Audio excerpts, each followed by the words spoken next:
welcome back to This is Baseball. I am Brandon Johnson. Hope everybody had a Merry Christmas.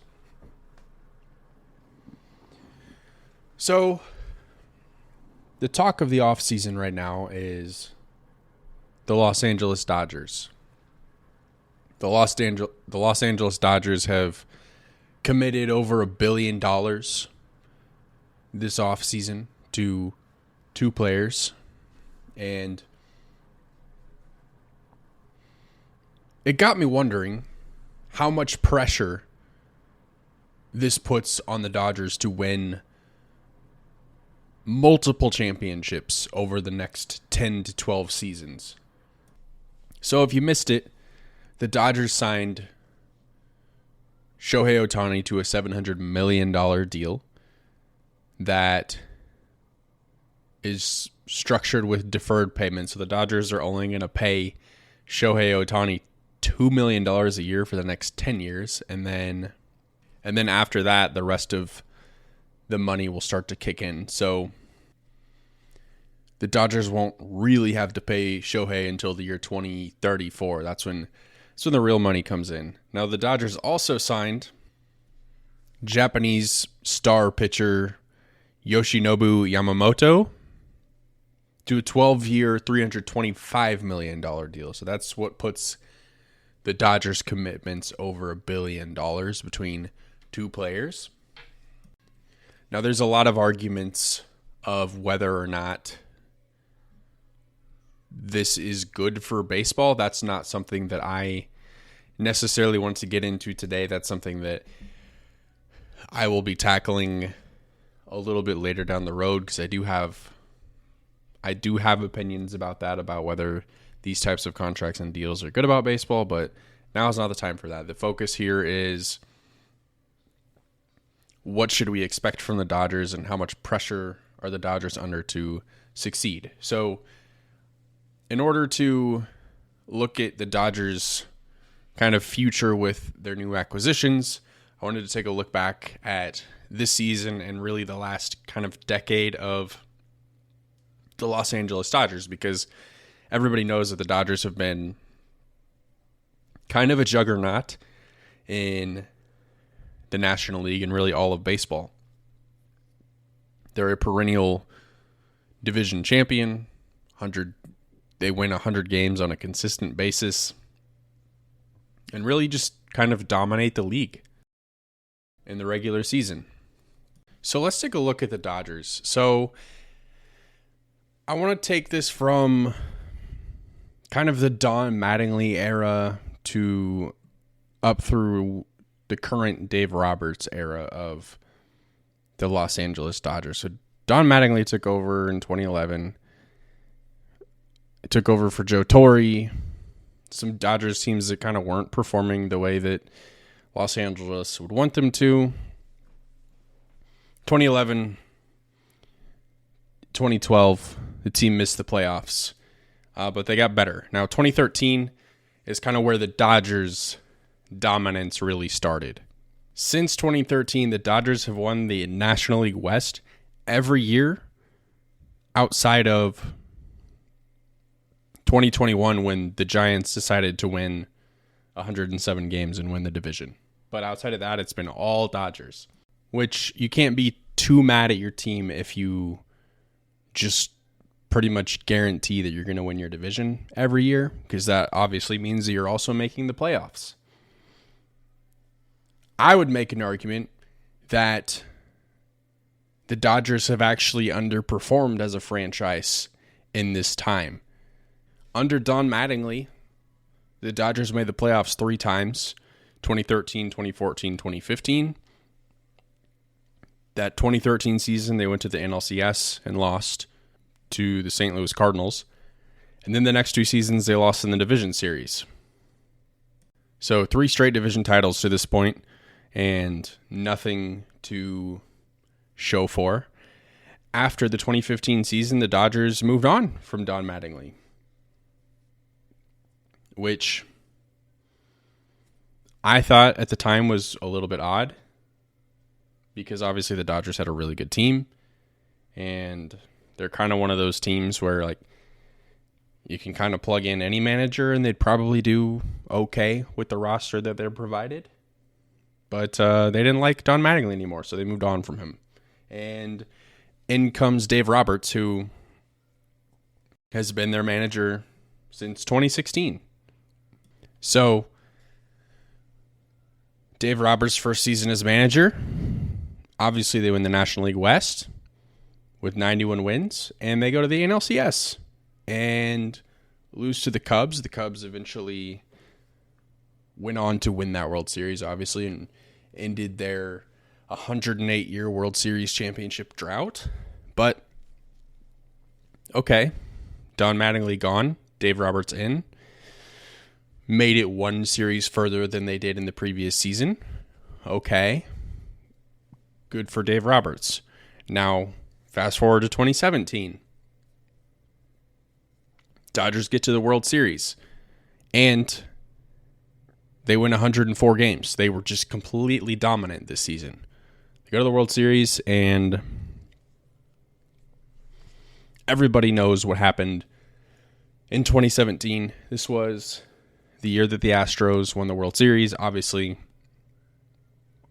they had the cheating scandal. There's a lot of controversy surrounding the season, surrounding the series. A lot of people feel like the Dodgers got robbed. But yeah, the Dodgers lost to the Houston Astros in 7 games. All right, so you go to a World Series, feeling really good about that. A lot of teams, can't even dream of going to a World Series, let alone making the playoffs. Okay, you went to a World Series and you've been making the playoffs. 2018, you managed to get back to the World Series, but you lose again to a really good Red Sox team. Also a Red Sox team that was managed by Alex Cora, who, by the way, was part of the 2017 Astros coaching staff and part of the cheating scandal. So good job, baseball, on that one. 2019. Arguably their best season under Dave Roberts. First round playoff exit. Completely disappointing. So now you have a pattern of coming up short consistently. You've been to 7 straight postseasons and you have really nothing to show for it. You have 2 National League championships and then a whole lot of nothing else, and some division banners that you can fly at Dodger Stadium. But this is a team with high expectations. So let's go to 2020. 2020, super weird year. Obviously, we all know what happened in 2020.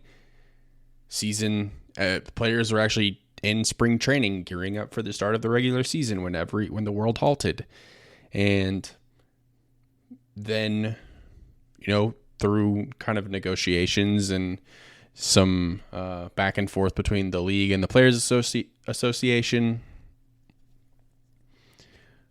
the 2020 season ends up being a 60-game season and expanded playoffs. Now, it's well documented at this point that the Dodgers are a really good regular season. They're completely dominant. So a 60-game season would fare really well for them because they're going to play probably 80-ish games total if they were to win the World Series. And that's exactly what happened. 2020, the Dodgers finally won that World Series after coming up short in 2 of them. They finally won it. Now, here's the issue with the 2020 championship is it was that abbreviated 60-game season. So in a lot of people's eyes, along with other major sports that were played, like the NBA championship, the Lakers won that season. And a lot of people look at that season as not a legitimate championship. And that's how a lot of people see the Dodgers championship is that's great, but do it in an actual full season. And I kind of see the point. Like, I actually get it, because it's like, okay, that it took an abbreviated season where you played less than half of your actual season to win a championship. Does that really count? And for me, I kind of go back and forth on it, but at the end of the day, you played the same amount of games. You played the same season as the rest of the league, so good on them. But since then, in 2021, NLCS exit, 22, NLDS, 23, NLDS. Now, 2022, they won 111 games. That was by far their best season under Dave Roberts. This is exactly when, that the playoff expansion happened, where we went from 5 playoff teams to 6 playoff teams. The top 2 teams got a bye. There's a lot of back and forth of, is it really an advantage in baseball to have a bye week to get time off, because baseball is so big on routine and momentum, and if you're going to have a team sit for a week, they're going to lose all that momentum and get cold, and those wild card teams are going to kind of run the table on those teams that had a bye. Happened to the Braves, who won the championship in 2021. Happened to the Dodgers. It actually happened to both of them in back-to-back seasons in 2021 or 2022 and 2023. The only team that has kind of, I know we're kind of getting off subject here, but the only team that has kind of been able to beat the narrative that rest isn't good is the Houston Astros. Obviously, they won the World Series in 2022, being one of those teams that got a bye. They went deep in the playoffs in 2023 as well. They lost in the championship series to the Texas Rangers. So it's a big debate that I actually have an episode on that you can check out. It's called You Don't Like It, Play Better. I'll link it in the description. But anyway, back to the Dodgers. So since 2013, again, they have won their division every single season outside of 2021 when the Giants won. And they have one World Series ring in a COVID abbreviated season to show for it. So we get to this offseason. I think the Dodgers are completely embarrassed by how they performed in the 2023 postseason because they were completely awful. Their pitching was bad. Their offense was bad. They are a star-studded team even before these signings that they made. You have Freddie Freeman. You have Mookie Betts. Both of those players were MVP finalists. You had 2 MVP finalists on your team. A lot of people can't even dream of having one. So it goes to show you that you can have the best players in the world on your team. It doesn't necessarily matter because baseball is just not built that way. You don't have one player that kind of impacts everything. It's not like being a quarterback away. That's not how baseball works for obvious reasons. But you bring in a guy like Shohei Ohtani who can hit and he can pitch, and he does both of those things extremely well. And obviously, the Dodgers are a team that are gonna try to jump on that. Between Shohei Ohtani and Yamamoto, they've added these players to an already great mix of talent. I already mentioned Freddie Freeman, perennial MVP candidate. Mookie Betts, you could make an argument that he's a top 3 player in the league. James Outman had a nice rookie season. Max Muncy. The pitching staff, they added Tyler Glasnow from the Rays. They brought him in and extended him. So he's going to be the ace on their staff. They still have Walker Buehler, and Dustin May hopefully will be coming back healthy. It's a team that is completely stacked with the addition of Shohei Ohtani. So it kind of brings me to, after the review of kind of how the Dodgers have been over the last decade and what they've accomplished, I'd be in the camp that they have underperformed. I think that they probably should have won. They probably should have won like 3 titles, honestly, in the last decade, just kind of based on the dominance that they had and the roster that they had. They had one of the greatest pitchers in Clayton Kershaw on the planet, definitely of his generation, that outside of 2020 just could not seem to pitch well in the postseason. So looking ahead to now, I think, number one, you got to keep winning division championships, because I think anything less, something really bad happened, and you have too much talent on your roster to not win your division. When you have the Giants, who kind of don't really know what they're doing, they're probably going to be better next season. Diamondbacks, honestly, I know they went to the World Series, but they were an 84-win team, kind of up in the air for me. Padres, kind of unloading some talent. Don't really know what they're going to look like this season. And then the Rockies they're just happy to be here. So this is really going to be the Dodgers division to run for the foreseeable future. But that's not enough. It's how many championships can you win in the time that you have Shohei Ohtani on your roster. And I think obviously the Dodgers would take one championship and they'd probably say that it was worth it, but I think that they have to win 2 while he is there. And it doesn't have to be back to back. It can be 1 this year and then 1, 9 years from now. And now that I'm saying that, I feel like the Dodgers need to win 3 for it to make sense. But because obviously they've kind of set the table that they're willing to spend, or that they're going to spend, and they're going to really kind of push the market there. And I don't think that that's going to stop with Ohtani and Yamamoto. I think that they're going to be a team that's going to try and, for lack of a better term, try to buy their way into a championship. And we've seen in the past that just throwing a bunch of money at players doesn't work. I mean, you look at, literally, you don't have to look too far. Last season, the New York Mets had a payroll of about $350 million, and they were sellers at the trade deadline. They missed the playoffs entirely, and now they're trying to rebuild. So the Dodgers need to win a couple titles, I think. But the problem is doing all of this, it just doesn't guarantee anything for anybody.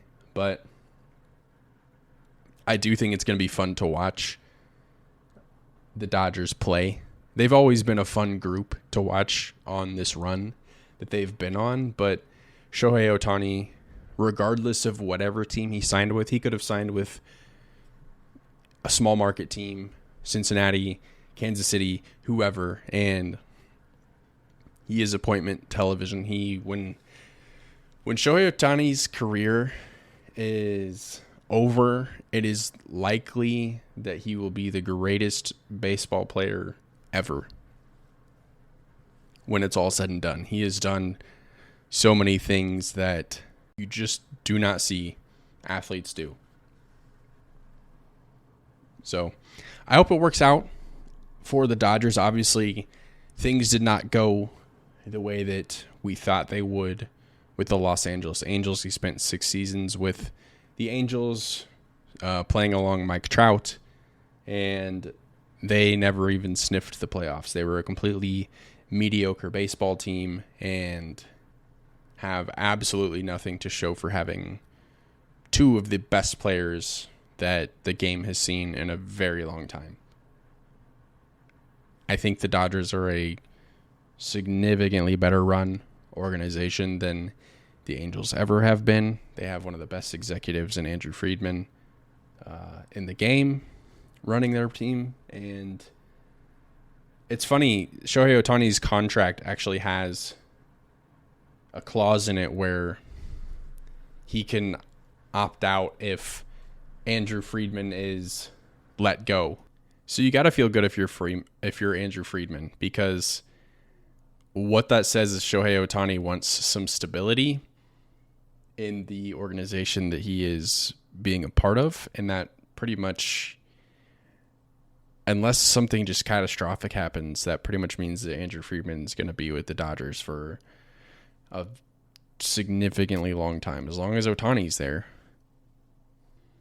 Yeah, the Dodgers, though, have invested over $1 billion into players this offseason, and it is absolutely wild. This wraps up the Shohei Ohtani sweepstakes too. Like, super exciting to kind of see what he happened. A lot of people thought that he was going to be $1 billion player, and maybe his contract would have been higher if he didn't have the injury history that he does, because obviously in 2024 he's not going to pitch. He's just going to hit. So maybe if he's healthy, like, are we talking 800, 850, 900 for Shohei? Obviously, we'll never know, but Dodgers are going to be interesting to watch over the next decade. They got a lot of pressure on them to succeed, and we'll see if they're up to the task. That is all I have for you this week. Thank you so much for listening.